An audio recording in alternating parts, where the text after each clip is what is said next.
evening, everyone. I hope you can all see and hear me clearly. I'm Felicity Gerry, King's Counsel at Libertas Chambers, and I'm delighted to welcome you to our webinar on art law, cultural loss, and the digital marketplace. This webinar particularly presents the research of our guest, Dr. Jonathan Harris, from his edited collection, Terrorism and the Arts, Practices and Critiques in Contemporary Cultural Production, published by Routledge. He is, as I'm sure you've seen from the information on Eventbrite, the director of the Doctoral College at the University of Creative Arts in Canterbury. We'll also discuss contemporary legal challenges in the context of terrorism art, fraud, NFTs, some international law, all in the area of art and cultural loss. We're going to start with our guest lecture and then follow up with some international law from one of our members, Fahrid Chishty, who is here, and a little bit from myself with a Q&A at the end. So if you have any questions, please feel free to pop them in the chat. I'll try and moderate them. Also, if you have questions as we go along, I'm happy to try and take people off their script. But over to you, Jonathan. Thank you very much for coming today. Look forward to hearing all about the research in your book. Thank you. Thank you very much, Felicity. I think I've got 30 minutes, haven't I? So you have. Cut me off when you need to, because I can start and stop whenever you like. I'm just going to share my screen. Can you see that? I can not see it as a slideshow yet, but I can see the first slide, which is terrorism and the arts. Okay, I'm going to leave it like that. Is that okay to leave Perfect. it like that? Okay. Yes, thank you very much. So just a bit of background. The book was published last year, but its origins go back to about 2016, when I was appointed as head of Birmingham School of Art, around the time of a spate of, as you will remember, terrorist attacks in the West, across Europe and in the USA. There were killings in Boston, in Paris, and San Bernardino in California, and in Brussels towards the end of 2015 and the beginning of 2016. Of course, during the same period, and as normal, hundreds of attacks took place across Asia, especially in the Middle East and Africa, with responsibility claimed by or ascribed to usually radicalized Muslims in the context of the civil war in Iraq at the time and the rise there of Islamic State, or Daesh, which I'll mention in a while because it's the subject of one of the essays in the book.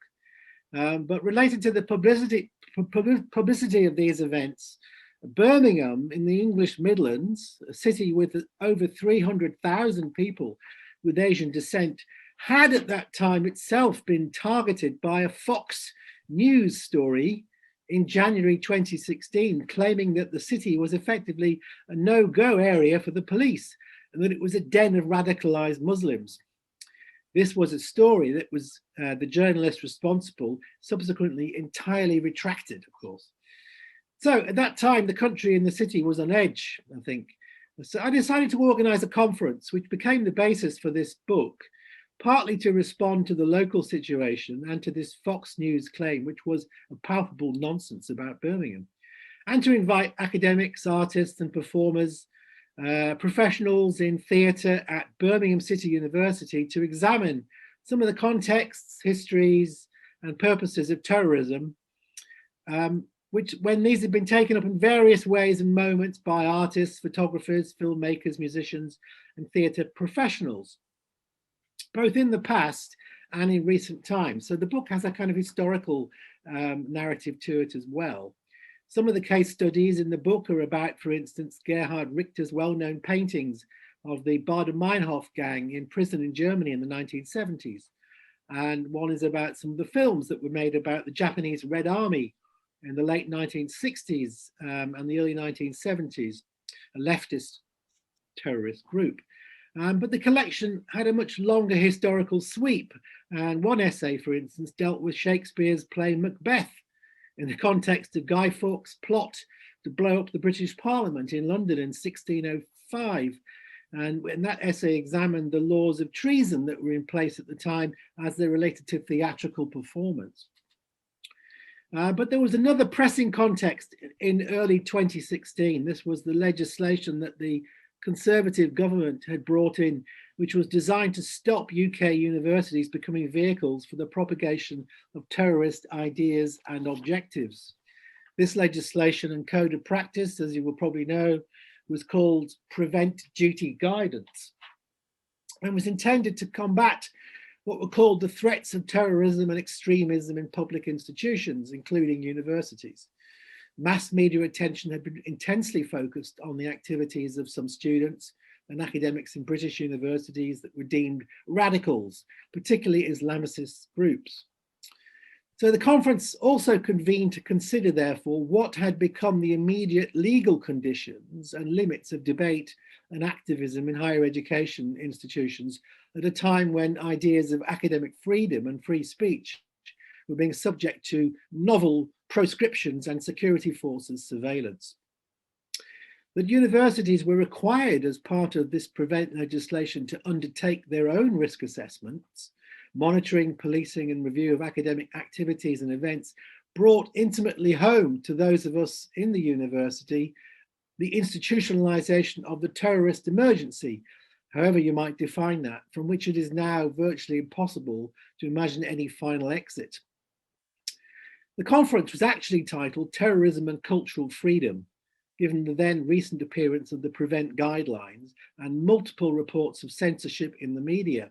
For instance, the the UK government's regulatory body, the Office for Students, found that 60,000 events and speakers at universities in England were considered under the Prevent duty in 2018 alone. In parenthesis, mirroring the Fox News debacle on Birmingham, in March 2019, the UK Court of Appeal found that, quote, the government's Prevent duty guidance to universities is unlawful and must be rewritten. Judges ruled after a successful judicial review and argued that it violated freedom of speech, unquote. So, hang on a minute. I'm going to move on to my next slide now. Go ahead. Can you see that? Yeah. Increasingly, however, as my book developed from the conference, it was to turn much more, in fact, into an examination of both the meanings and rhetorics of terrorism in law and in political discourse, but also counter-terrorism and state terrorism, also as objects of legal and political discourse, analysed by my contributors as critics and historians and as activist artists and documenters. But I will come back to the Prevent legislation later. Dora Apfel, in her essay concerned with US mass media coverage of the Central American migration crisis, describes Trump's presidency as acting as one of a terrorist state in its treatment of those seeking to cross the border into the north during those years. You'll probably remember this photograph from the newspapers. So the book is concerned, I would say, with terrorism as a discourse and as performance. I'm just going to these terms a bit now. Academic research into the terms and meanings of terrorism, now runs to many thousands of papers, books, and conference papers. It's an industry that has grown exponentially in Western countries, especially since 2001, and includes the roles of dedicated university research centres, groups, and individuals engaged in government's counter-terrorist activities, as well as in producing independent and critical analysis. It has been the case that governments, security organisations, and university research centres engaged in counter-terrorism have identified ordinary cultural activities as the social basis upon which radicalisation and extremism, two terms which also require examination, develops. One of the most common and influential definitions of culture is as a set of everyday social activities through which individuals and groups form identities, bonds, and collective values. Religious beliefs, group worship, rituals, and theological texts are some of the stuff of this ordinary culture, although this category, ordinary culture, blurs into specialized definitions of the arts, when, for example, texts such as the Bible or the Quran are considered as literary products, or when devotional paintings and designs in churches and temples are construed as part of the history of art. So-called Islamic fundamentalism and its links, legal and rhetorical, to contemporary terrorism and extremism are clearly central to what I call in the book terrorism as a discourse. Now, there are far fewer accounts of terrorism understood in relation to the arts, and that absence was another reason why the assembly of essays in this book seemed particularly timely. All the Jonathan, I'm just going to interrupt you there because you're on slide 2. Are you meant to be moving on? No, not yet. Okay, it's a bit confronting, so I was just checking. No, I'm there in a minute. Sorry. Lovely. Okay, no problem. Okay, all the book's authors are specialists in artistic practices of one sort or another. Many are also teachers in universities, as well as active in various professional contexts, in theatre directing, performance, visual arts production, and musical presentations. None are terrorism or counter-terrorism experts, as it were, professionally. Now, because all the authors are specialists in the arts understood as forms of social practice, their interests organically lie in examining, for example, films, photographs, plays, performances of painting or paintings, also understood as products of this discourse. Additionally, in some cases, the essays take as their subject artists who themselves specifically sought to examine ideas of terrorism in their art. For example, Matthew Tetty's essay examines the performance artist Chris Burden's live on-air hijack of a TV station in California in 1971. It's a good example where the artist's intention was partly to draw attention to plane hijacking in the US at the time. So the next part of this talk is about the meaning of the term performance in relation to terrorism. There is a compelling, if perhaps disturbing, symmetry identifiable in the social character of performances of both terrorism and the arts. Common to all the former's definitions is a public performance aspect.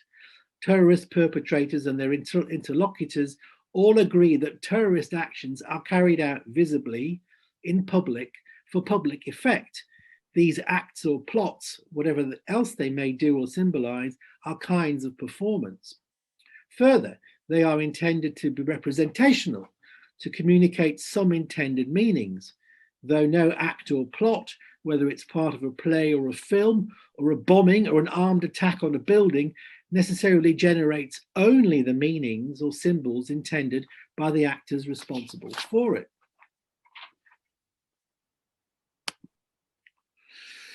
Terrorist and artistic actions, construing photographs, for example, to be records of actions as well as kinds of actions in themselves, always generate a range of meanings and effects dependent on the context in which they occur, as well as on the influential mediating forces such as television or other media attention. Further, since the 1960s, the social figure of the terrorist has interpenetrated with that of the heroic guerrilla fighter, symbol of global decolonizing struggles, as well as emergent postmodern cultural avant-garde activism. Their diverse agents, political objects, and activist tactics, both feeding and feeding off world socio-political crises of all kinds. Paula Barrera Lopez's discussion in the book of the fate of the visual art and artists under what she calls the state terrorism of Francisco Franco's dictatorship in Spain between 1939 and 75 raises a signal case. Terrorist acts, then, are inherently dramatic and dramatizing.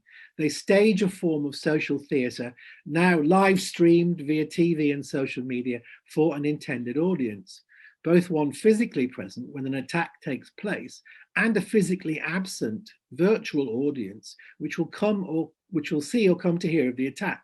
Its recording likely to be incessantly represented, given the now perpetual presence of mass media and social media in virtually all human environments.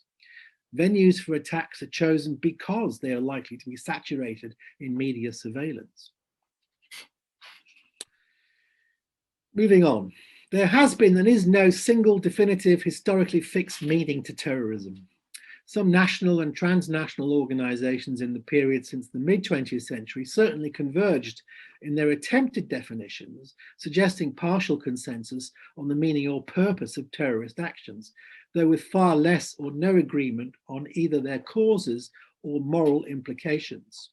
See, for example, the United Nations definitions overseen by Gerry, the director for the Counter-Terrorism Committee Executive Directorate between 2004 and 2007. This is the case partly because while some powerful nation states have generated judicial definitions of terrorism enabling individuals and groups to be arrested and punished for their acts, there has been and is no finally internationally agreed enforceable process of lawmaking and sanction, though bodies such as the European Court of Human Rights and the Intergovernmental International Criminal Court attempt to operate as if there were. Force majeure, however, a phrase meaning irresistible compulsion or superior strength, has always intervened within and against such idealistic and practical attempts to establish and enforce international law. Force majeure is the will and capacity of a particular state or proto-state agency to act unilaterally in its own interest, deploying violence freely both inside and outside its national boundaries when so motivated. Pick your own examples. The moniker state terrorism was coined in order to account for the operation of force majeure in modern history. The first recorded use of the term state modernism in the Oxford English Dictionary was in 1795, in reference to the terror of the Directoire government then in power in revolutionary France. Its use has never been objective nor agreed. Whether, for example, the US, Israel, Russia, the Ukraine's terrorist attack on the bridge linking Russia to Crimea, for instance, UK, Syria, Iran, China, or any other country is deemed to have been a state terrorist actor is always finally a matter of political dispute and rhetoric rather than of technical or legal nitpicking. This may suggest that abandoning use of the term terrorism altogether could in some ways be a productive analytic development. Several authors in my book, however, are emphatic that their concern is with state terrorism, whether they go on to define that term explicitly or not, and they see no reason to jettison using it and its range of meanings. Marisa Cornejo's account of her performances, which she sees as forms of trauma therapy, helping to decolonize the subjective and social impact of Chilean state terrorism under Pinochet in the 1970s and 80s, is a case in point. Turning to the phrase terrorist states now, US governments in particular have had a history of designating certain countries terrorist states, including recently North Korea, Iraq, and Iran. Studies such as the important 2010 anthology Cultural Cleansing in Iraq, Why Museums Were Looted, Libraries Burned, and Academics Murdered, which is discussed in Anthony Downey's essay on the fate of cultural heritage in Iraq after the US-led invasion in 2003, claim that an entire nation state and people's traditions were targeted in a conflict which became simultaneously a civil war and a proxy struggle between multiple regional and continental powers, with the intention, superintended by the US, its editors argue, effectively to destroy the whole society, built up since the 1980s by its ruler Saddam Hussein. If, as in this example, the designation terrorist state was intended to refer metonymically to the ruling elite and its core apparatuses of power, rather than to all the peoples of Iraq, then even more complicating has been declarations that entire democratically elected governments and the majority of people who voted for them are terrorist. This was and remains the US and Israeli positions on Gaza, for instance, since Hamas, a prescribed terrorist organization, according to the US, took over the government there following its popular election in 2006. I will conclude with some comments on PREVENT and US government legislation on UK universities. I'll examine one definition and account of terrorism more deeply. The following statement is part of the British government's discussion of the term in its PREVENT guidance document, which I mentioned above. The current UK definition of terrorism is given in the Terrorism Act 2000. In summary, this defines terrorism as an action that endangers or causes serious violence to a person or people, causes serious damage to property, or seriously interferes or disrupts an electronic system. The use of or threat, the use or threat must be designed to influence the government or to intimidate the public and is made for the purpose of advancing a political, religious, or ideological cause, unquote. Closely related to this is a paragraph on the definition and context of extremism. Quote, extremism is defined in the 2011 Prevent strategy as vocal or active opposition to fundamental British values, including democracy, the rule of law, individual liberty, and mutual respect and tolerance of different faiths and beliefs. We also include in our definition of extremism calls for the death of members of our armed forces, whether in this country or overseas, unquote.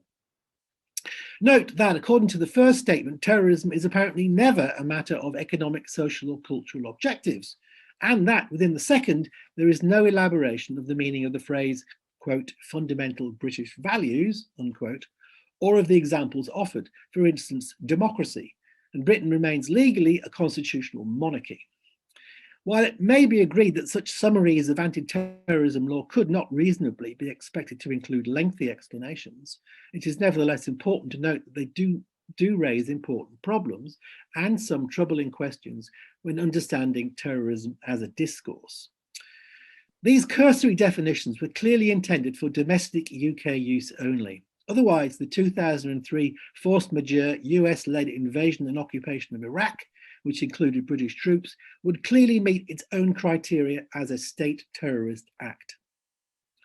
The Prevent guidance was designed for use by British public organisations tasked to monitor and report on, quote, radicalisation activities, unquote, which may be happening in universities, schools, prisons and hospitals, all of which receive specific advice. Within this guidance, so-called vulnerability to, quote, radicalisation is the linchpin of a discernible and corrigible claim, rather than stipulation, that emerges in the document. While what the document's author calls, quote, non-violent extremism in itself is not illegal, it is those who are, quote, vulnerable to adopting extremist values who may be radicalised into undertaking terrorist actions, such as those who may come to believe, for instance, the author claims, that there is, quote, a narrative of them and us separating Muslims and British, and, quote, that Muslims living here in the UK should not participate in our democracy, unquote.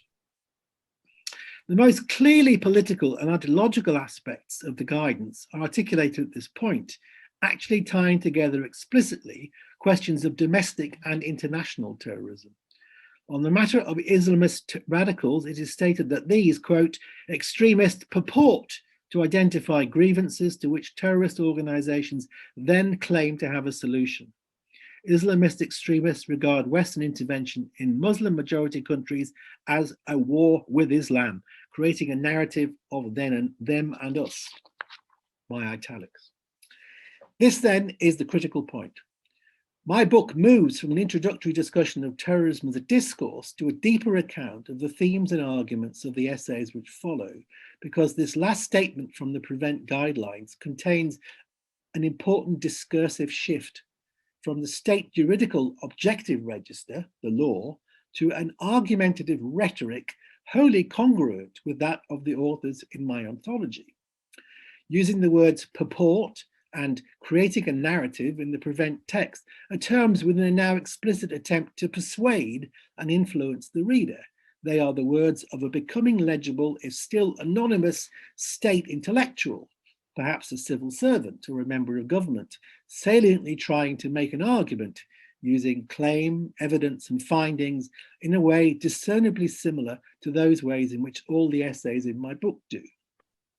Prevent's ostensible attempt here to persuade, using language in a way in one sense far distant from the legal juridical cockpits of parliamentary and courthouse edict, is rooted, though perhaps only ideally, in procedures and acknowledgements of self-interest based on the stated values of democracy, the rule of law, individual liberty and mutual respect for tolerance of different faiths and beliefs, unquote, and the consequential use of testable hypotheses and evidential reasoning. But these procedures, acknowledgements and values were tested and found wanting, particularly in the conduct of the invading and occupying Western forces sent into Iraq after 2003. The rancor, Violence and social chaos unleashed there helped to create the individuals and groups which then have brought terror back to European countries and the United States of America. These events strongly suggest that domestic and international definitions and accounts of terrorism and its multiple agencies cannot be kept separate, however convenient, necessary, or urgent the distinction may seem to state authorities in their lawmaking. Last paragraph. These same procedures, acknowledgements, and values also, though perhaps only ideally, underpin the free intellectual debate associated with university teaching, research, and writing. I add this caveat again because such idealism invoked to defend academic freedom and open non-coercive exchange has been and is compromised at many levels in the actual societal organisation of higher education. Because activities in UK universities have been subject to prevent guidance prescriptions, because some academics and departments have been incorporated into counter-terrorism operations, and more broadly because universities the world over offer themselves or are prey to manifold partial interests, commercial and governmental, that powerfully condition, limit, and shape their capacities to offer robustly independent information, research, and recommendations. Thank you. That's it. Well, thank you, Jonathan. You don't mess about. No, don't mess about. Really interesting. Thank you very much. We'll come back to you for some Q&A.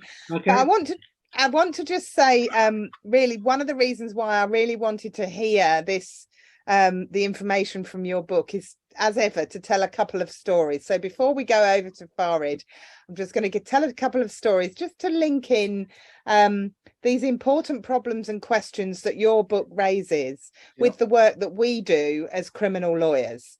And there are two stories that I think I can tell quite quickly that really, I think, provide that connection. The first is when I was defending in a terrorism trial where my client was eventually described as the fish-brained terrorist. You can Google it. It's what his brother called him. His brother gave evidence that he was planning a terror attack and described my client as fish-brained. What we really mean is having cognitive difficulties, and the issue was whether or not he was complicit in his brother's crime.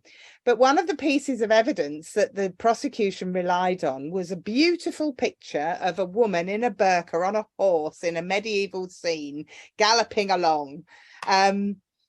And that was relied on to suggest that he was a radical extremist. And one of the jobs that I had to do was try and look at each image. And I discovered that this was an image of a woman called Khawla bint al-Azwar, who's basically the Islamic equivalent of Joan of Arc. Yeah. And, you know, if you had Joan of Arc on your phone, you like to think that no one would think you were radicalized, but if you've got Khawla bint al-Azwar on your phone, it's very different. Yeah. And that, to me, I think really connected the problems that arise, these critical problems and questions between law and the arts. It also gave me one of my favorite moments in court, because when I Googled and found out this image and who it was, the article on it was, have you ever heard of this badass female warrior? So in court, in these very serious proceedings, I got to say badass female warrior. And I think this is really one of those tensions that you can see the prosecution are relying on something that is a piece of art from Islamic history. So that's one of the reasons why you're here. The other one is was an obscenity case. I think it was an indecency investigation where a police officer walked into a shop on the King's Road and asked for a painting to be taken out of the window of Leda and the Swan, Zeus raping the swan, which is a classic from Greek history, and yet was considered to be indecent or obscene. And I think that when we look back at the obscenity trials and eventually how we understood that the law on obscenity had been, let's call it, taken too far or become too extreme, when you're thinking about state terrorism,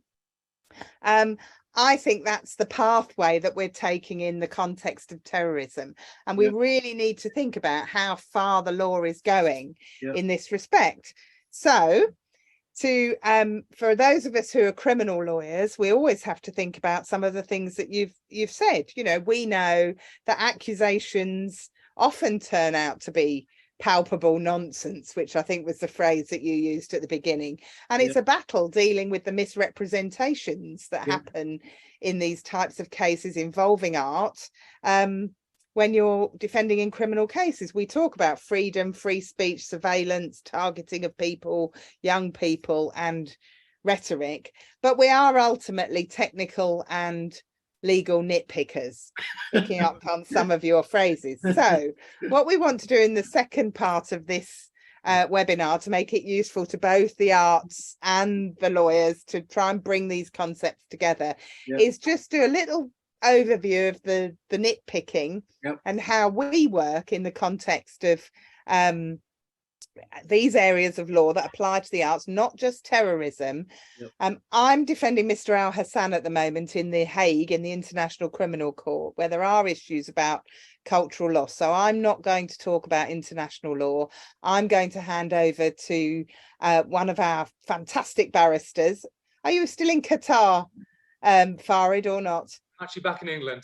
Okay, so Fahrid here in the UK, unusually, to talk to us about two aspects of international law, not everything, and as much as you can in the minutes available. Thank you, Fahrid, off you go. Lovely. Well, thank you very much, Felicity, and thank you, Professor Harris, for the very thought-provoking lecture. It's certainly a very hard act to follow, but I'll do my best just to pick up on two case studies I think are particularly relevant for anybody interested in the international cultural protection law milieu right now. So the first example is an ICJ case, and the second example has an ICC context. And so what I hope to demonstrate by taking you to those two different judicial fora is the way in which the law is perhaps developing and what some of those developments and trajectories consist of or consist in. So without further ado, if I take you now, if I ask you all to envisage you're at the ICJ, there is a very important piece of litigation being heard at the moment. It's called Armenia versus Azerbaijan. And the litigation was brought, it was commenced by the state of Armenia in September 2021. And Armenia is essentially making several allegations against its neighbor Azerbaijan, with whom it has notoriously bad relations. That's a very historic phenomenon in that part of the world. But interestingly, one of the allegations that Armenia is leveling is that Azerbaijan, during the war of 2020, desecrated its churches, vandalized its cemeteries, steamrolled over crucifixes, and effaced historic Armenian language inscriptions, which they say amounts to a targeted program of cultural persecution. They say this goes hand in hand with the agenda of the Azerbaijan state to expunge the historical footprint of the Armenians in the contested Nagorno-Karabakh region. And so what did they do? They took it to the ICJ. And what they relied on was Article 5 of the Convention on the Elimination of All Forms of Racial Discrimination. It's a bit of a mouthful, so I'll mention it as CERD, which is this sort of accepted acronym. I've never been quite sure whether it's CERD or CURD, but I'll go with CERD. So Article 5 of CERD in particular is what Armenia is invoking.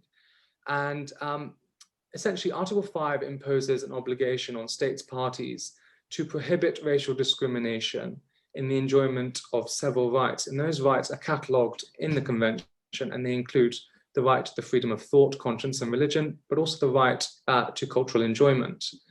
And Armenia, of course, is making the case that these rights have been interfered with to the extent that the Azerbaijan state has committed acts of cultural desecration against Armenian heritage. And so essentially, whilst the substantive case is being adjudicated on the merits, Armenia have gone to the ICJ and they've asked for what's called an indication of provisional measures.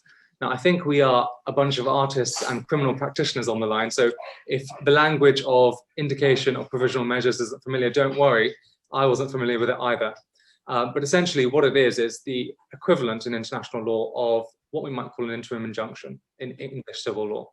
So it is a mechanism of stopping a particular actor or state in this case of behaving in a particular way pending resolution of the substantive case. And so as Armenia is asking the ICJ for Azerbaijan to stop destroying stuff, basically, in a nutshell. Not put very, very sophisticatedly by me, but in a nutshell, that's what they're saying. So the case went to the ICJ last September, and they had to make a decision. They had to decide whether or not Armenia's claim was made out, and whether or not they would be justified in indicating provisional measures against Azerbaijan. If we just pause there for a moment and think about the test that they're obliged to apply, it's a test of plausibility. So in order to grant provisional measures, the ICJ needs to have been convinced that there was a plausible risk of what they call irreparable and urgent prejudice to a state's rights. That's a pretty low test, because the jurisprudence from the previous year, in particular the case of Qatar and the UAE, demonstrates that actually plausibility simply means that a claim needs to be grounded in a possible interpretation of the convention. So not a solid interpretation, not a strong interpretation, not a convincing interpretation, just a possible interpretation. So that's quite a wide berth. So with that standard in mind, the court received evidence. It looked at some satellite shots of Armenian cemeteries and Armenian churches, which have been vandalized, and as Armenia says, that was done at the hands of Azerbaijan. And the court granted the order. And so they issued an order saying that Azerbaijan must take all necessary measures to prevent and punish vandalism and desecration of Armenian cultural heritage. And it went on to enumerate what that consisted of, namely churches, places of worship, other than churches, of course, monuments, landmarks, cemeteries, and artifacts. Now that order, although it's only interim relief, has been met with jubilation in the international community, in particular by what anthropologists might call descendant communities. So those groups of people who live in one country, but whose roots and origins and ancestry lies in another. So for example, the Armenians in this case would say that their ancestry comes from the Nagorno-Karabakh province, which is now under Azerbaijani sovereign control. And there are countless other examples. Kashmiris are a good one in South Asia, Anatolian Greeks in Southeast Europe. But at the end of the day, as Felicity mentioned, we are jurists. And so whilst it's wonderful that the court has essentially opened up an avenue to protect cultural heritage, we must think about whether or not they've done so on a good basis. And actually, when we look at the court's rationale, what we find is there are some big looming question marks. Firstly, because it's not entirely clear how a convention which is designed to protect against racial discrimination is now being invoked to protect cultural heritage sites. And actually, although the order was granted, Judge Youssef issued a blistering dissent in which he says, look, this is a convention designed to protect people, not objects. We might counter that by saying, well, if you belong to a particular place, then the objects and the sites which are also associated with that place are tied up with your ethnic identity. But essentially the court didn't delve into that detail. So we are to some degree left in the dark as to what their rationale was. Judge Youssef also goes on to make the very valid point, I think, that actually international humanitarian law has several instruments in place which are designed to protect international heritage, not least the Hague Convention and its associated protocols. Forgive me, I forgot the word for a second there, protocols, additional protocols. And so essentially what we're looking at here is this order of the court a fourre-tout? I didn't know what that was either. It's in the judgment of the court, but essentially is this a receptacle into which rights which don't exist have been contrived? It's a very valid question. It's not one that has been fully determined as yet, but I think this is very much a watch this space type scenario. I think for anybody with an interest in this area of law, it's certainly something which we should expect to see more of in the coming years. And it's a double-edged sword, I think, because for many communities who are frustrated at the efforts of organizations like UNESCO and their ability or lack of their ability to protect cultural heritage sites from destruction, this judgment is very, very welcome, because it's the court throwing open the doors saying, look, there is another route to protecting sites, and that is reliance on a convention designed to protect against racial discrimination. But on the flip side, what is the legal basis of it? We are not entirely sure. And so I think it is a grey area, and it's a grey area that remains to be clarified and cleared up. So if I can just move on now to my second case study, this has to do with Russia and what's going on in Eastern Europe. I think we'll all remember the day that Russia commenced its invasion of Ukraine. It was the 26th of February. I remember it really clearly because I was sat in a robing room at Southwark and I was watching the footage, quite harrowing footage of tanks pass over into Ukraine. And of course, we've all been keeping up to date with it since, seeing it in the media. But one lesser known fact is that actually there is a war against art taking place in Ukraine, a war against heritage. So let me just delve into that slightly. The Ukrainian government claims that its museums, galleries, places of worship, and other cultural heritage sites have been systematically targeted by Russian forces. Now, obviously, we have to remain objective. Those claims are yet to be verified by independent organizations. But Ukraine has certainly been very, very transparent in putting this information out there. And it claims that this damage and destruction has not occurred collaterally. This isn't damage that has occurred in the course of reciprocal conflict. It's damage that has been deliberately targeted and inflicted at particular sites. So some of those sites include the National Philharmonic, the Museum of the Ukrainian Revolution, 1919 to 21, the Drobytsky Yar Holocaust Museum, and the Severodonetsk Bismillah Islamic Cultural Center. And so just by reading those four names out, you can get a sense of the range of institutions that Ukraine says have been deliberately targeted. And of course, that goes hand in hand with what they say is a Russian agenda to diminish its sense of national identity. In addition to places of worship and buildings that have been destroyed, there is what has been described as the heist of the century taking place. So Ukraine has some of the richest collections of Bronze Age gold ornaments. I didn't know this, but when I did some research, I found that the Ukraine was the final home of many steppe horse racing warriors, many of whom females, badass female warriors, I would say, who made Ukraine their home and wore these great works of gold jewelry, tiaras and necklaces, very, very intricate stuff. Those people were known collectively as the Sarmatians and the Scythians, and 2,000 items of their craftsmanship have been displayed in Ukraine for many, many decades. In May of this year, it's alleged by the Ukrainian authorities that several museum curators were abducted by invading Russian forces, and that this gold has been swiped, essentially, has been bundled out of sight, and is probably en route to Moscow somewhere, if not elsewhere.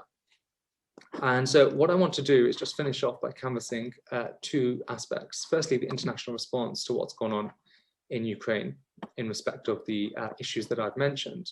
And then secondly, the forward-looking picture.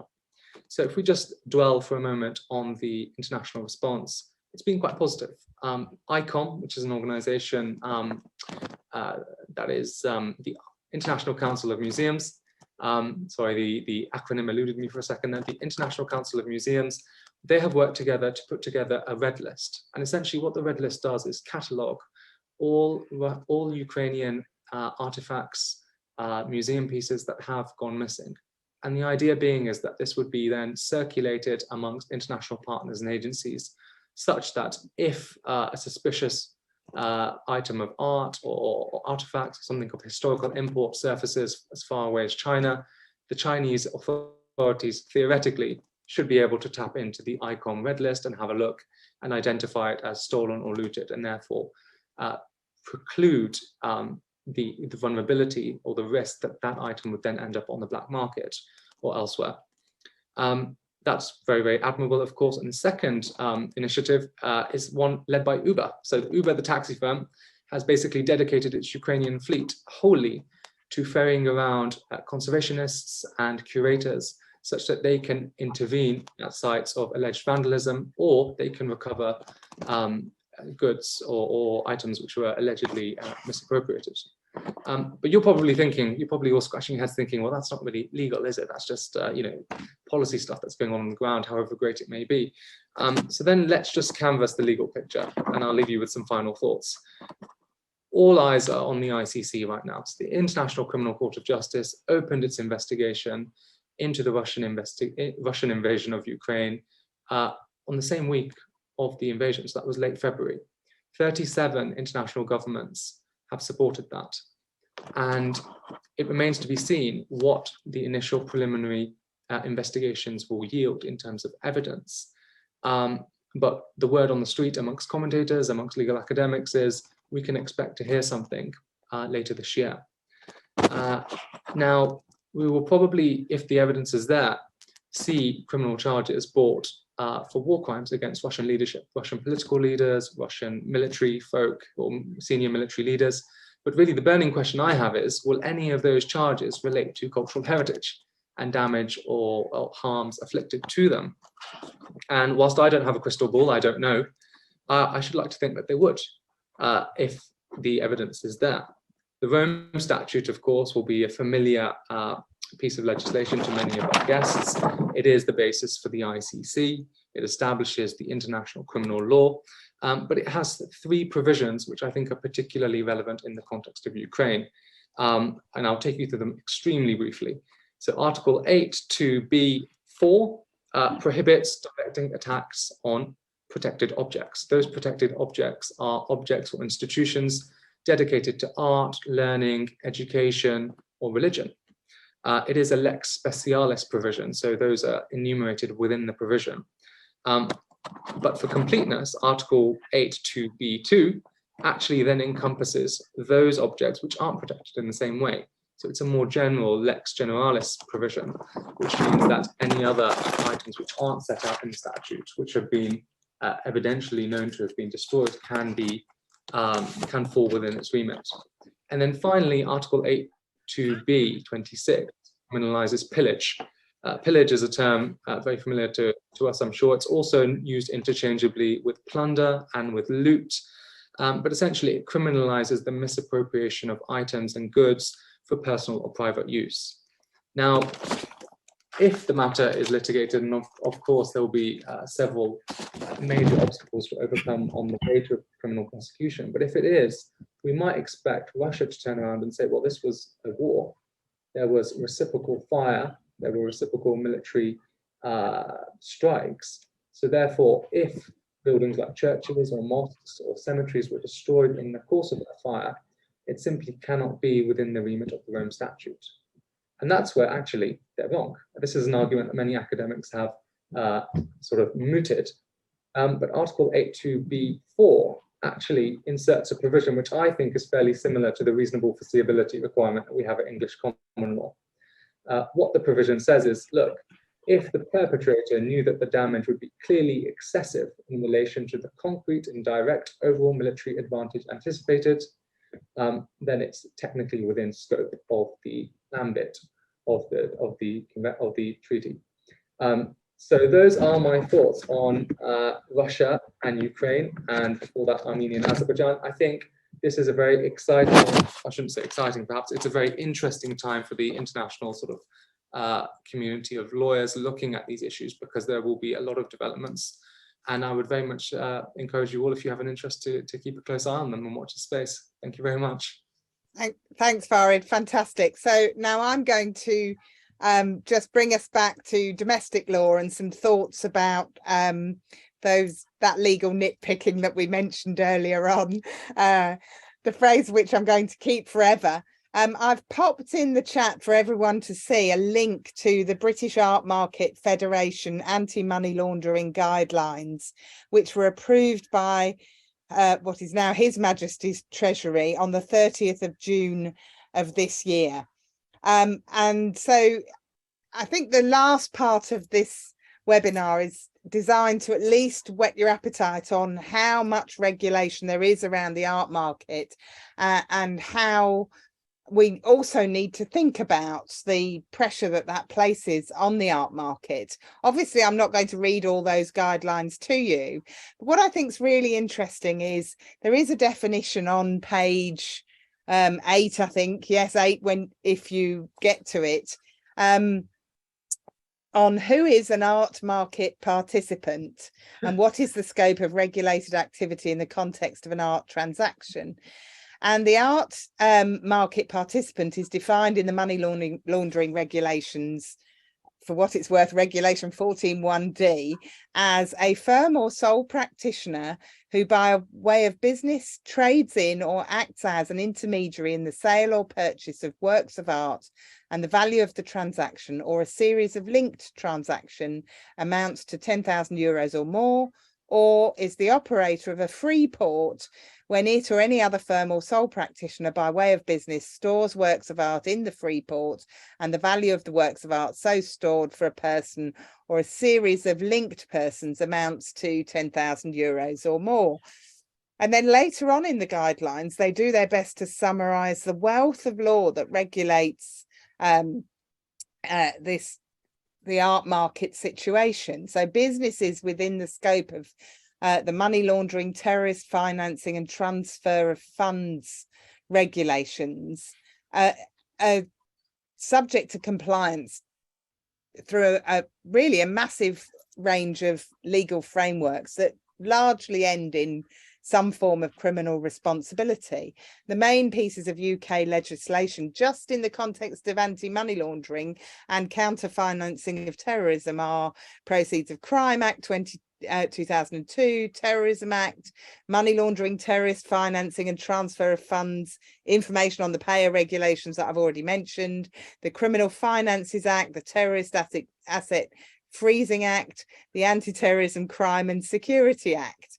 And what this document does is do its best to summarise the many and various ways that those involved in the art market may be subject to this type of compliance, including financial sanctions. So the Office of Financial Implementation, which is part of His Majesty's Treasury, publishes a list of all those subject to financial sanctions imposed by the UK, and helps to apparently ensure that these financial sanctions are properly understood through notices, guidance and news releases. And we can just see how that might go. So in terms of domestic frameworks, we have a wealth of material that requires compliance with money laundering regulations. And then you've got an art market that is working at great speed at the moment, especially when you think about the progress that is being made in relation to NFTs, crypto and blockchain. And for example, money laundering in art is regulated in a wealth of different ways that we certainly don't have time to go into today, but it plainly requires all sorts of policies for those working in the art market. For example, art and money laundering in the EU is covered by the European Union's 5th Anti-Money Laundering Directive, which came into effect on January the 10th of 2020, and expands the scope of previous legislation requiring art businesses within EU member states, including agents, dealers, galleries, auction houses, warehouses, and other individuals or firms involved in buying, selling or storing of art, to implement risk-based anti-money laundering and countering financial terrorism programs. And the 6th Anti-Money Laundering Directive, followed in 2021, is regarded as the EU's toughest set of measures to deter money laundering to date. It essentially made anti-money laundering screening and customer due diligence compulsory for all participants in the art market, and provided harsher penalties for any violations moving forward. And it doesn't stop there. If you're interested in organised crime, and we could talk a long time over what we mean by the definition of organised, and we can speak for a long time over transnational organised crime and whether we can reach an agreed definition of what transnational means.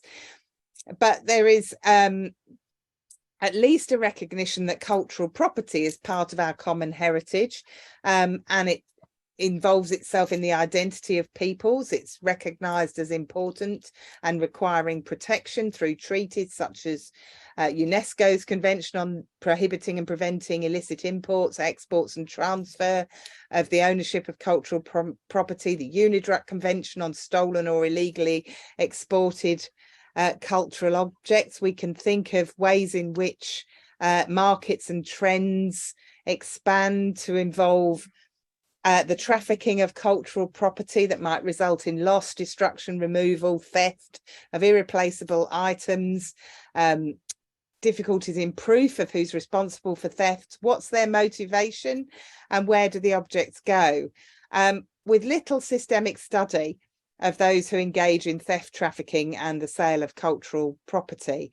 So it's an enormous area of illicit profit making for organised criminal groups, and indeed there are challenges and opportunities in the context of individual conduct that may or may not be understood correctly in the context of people's behaviour and the criminal law. On top of that, of course, we then have NFTs, which refer to unique bits of code or smart contracts that are typically stored on publicly accessible blockchain, and can point to context such as an artist's digital painting, a sports highlight. I think we've had a tweet that has an NFT. It resides on a location on the internet, the NFT itself, which can be viewed. They can be tracked across the blockchain and are supposed to provide the end purchasers with a built-in chain of authenticity. Now, I'm not going to talk about contracts today, but there's some fantastic discussions amongst contract lawyers of people making up their contracts as they go along, because it's what the participants can be creative about, and then it can be stored in the code. And the discussion is that there may or may not be an end to the type of contractual relationship that we may be used to. I suspect there's a judge sitting out there that will knock that very firmly on the head and work out a way to define the code in the same way as they work out how to assess musical notes in disputes over music in that type of art. But for those of us in criminal law, there's a fine line, isn't there, between fraud and fraud across blockchain, before we even get to use of the darknet and those types of discussion, and legitimate trading in NFTs. So I think we can come back to what Jonathan said, to say, well, we can see huge problems that we need to discuss in the art market, and we can see huge responses, if you like, from legislators. But somewhere in there, Jonathan, do we think art is getting lost? The art market discussion is really interesting because it brings together the most socially utopian people with transnational criminals. And the art market's always been like that. I don't think these regulations that I've also written about recently have only come in quite recently, but for a long time the art market remained scandalously unregulated. But it's always been like this. So I think the connection between crime and art production and selling has always been there, as far back as you want to go, basically. I think it's always been in the courtroom as well. I'm a great believer in the art of law. Yeah. And there's something about the courtroom that is magic when it can be artistic, but that's probably a whole other conversation. A huge range of possible, interesting topics. It really is. There's the so-called Bible of the art market. It's the Art Market Report, published by Art Basel every year. And the 2020 edition was reviewing the state of the art market, actually just during COVID as well. But it was just when these anti-money laundering laws were coming in, actually, and the tone was very dire and depressed. There was no acceptance that this was a good thing, that you should be trying to regulate and find the criminal money involved. It was they were looking at the cost of doing diligence. That was how they addressed it, was how much more will it cost these businesses to actually do due diligence, basically. So yeah, well, look, we have the same conversation in the context of corporate reporting of modern slavery. How high should we set the threshold so we don't cost businesses to check whether they're engaging in modern slavery? Exactly the same conversation. And in the end, corporate lawyers have to learn to be criminal lawyers like we are, I suppose. Go on. Just to say, it's the same thing. It's the moral vacuum in terms of how those people in the market operate contrasting with the social utopianism of the artists. And it's an incredible antagonism of the conflicting interests necessarily brought together in the market situation. Luckily, it's not just about the market. The whole exhibition and museum system globally is also, a way in which artists become known and influential. It's also tied into the market in lots of sometimes corrupt ways as well. Yeah, absolutely. And when you mention museums, I've recently taught a unit on art law and these topics that we're discussing today, not in Australia. And several of my students were looking at issues around cultural objects and wanting them to be returned, particularly in Australia, Indigenous objects that are found in museums all over the world, wanting them to be returned to morally wanting them to be returned to where they originally came from. But all those complexities of discussing how did they get there in the first place? Were they legitimately traded? Was it under colonial pressure? Have they been stolen? Where have they ended up? Who have they gone through? And of course, it came just at the moment that there was discussion of the Koh-i-Noor diamond. So you then have these real tensions between cultural heritage and those museums who are actually in many ways trying to preserve our history and making sure that people can see our history wherever they happen to be in the world. But at the same time, this terrible loss for those people who can identify with those objects that they may never ever have the opportunity to visit and see. So again, I agree with you. I think it's these huge moral questions that bring together. I know your book was Terrorism in the Arts, but in many ways the criminal law in the arts. And whether we're talking about rhetoric or nitpicking or our humanity, our basic humanity that involves the creation of art, I think the very connection that we have as human beings to the art that we create, I think is a discussion that we could have for a very long time. Now, I think with you, me and Fahrid, with so much to say, we've probably blown everybody's minds because we don't have any questions in the chat. But I did come up with those couple that I've just asked you. I'll just rattle on for another minute or so to see if anybody wants to put their hand up and chip in. If not, can I encourage you all to buy Jonathan's book? Because I think it's absolutely marvelous and really gets your brain thinking about issues that arise in terrorism and the arts. Just to remind you of the title, published by Routledge last year, Jonathan, 2021. Yeah. Terrorism and the Arts, Practices and Critiques in Contemporary Cultural Production. If nothing else, not exactly the usual law book. No. And I have to say, Jonathan, my students loved it. So thank you very much. Great. Great to hear it. Thank you. Yeah. Good. All right. Well, I hope you've all enjoyed it. Those of you here, you've been a little quiet, which is not usual for lawyers, but it tends to happen. I do talk at people quite a lot. But thank you very much, everyone, for joining us today. The webinar, as you know, is recorded. It'll come on our website. We'll probably follow up with a little blog that summarises what we've said today. And Jonathan, do keep in touch. I'm sure we'd love to hear from you again in the future. Thank you very much, Fahrid, for cantering through such difficult topics, and look forward to seeing you all at our next webinar. Thank you. Bye-bye. Bye. Bye.